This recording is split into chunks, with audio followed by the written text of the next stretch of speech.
আমি মানারত হোসেন সাব্বির। আজকে আমি একটি গান পরিবেশনা করব আমার গুরু জেমস। উনি বাংলাদেশের জনপ্রিয় শিল্পী। জেমস, তার একটি গান আমি আজকে আপনাদের আহ, আপনাদেরকে শোনাবো।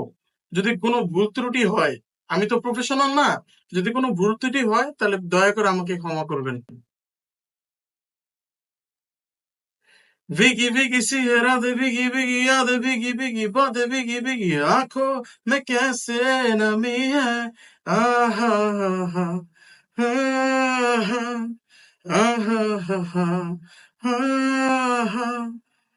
ना जाने कोई कैसी है ये जिंदगानी, जिंदगानी हमारी अधूरी कहानी।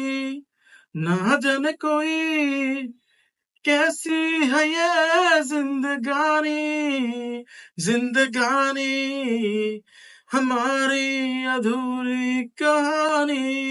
ना ना ना ना ना ना ना ना ना ना ना yeah yeah yeah yeah yeah yeah yeah yeah yeah yeah हमारी अधूरी कहानी।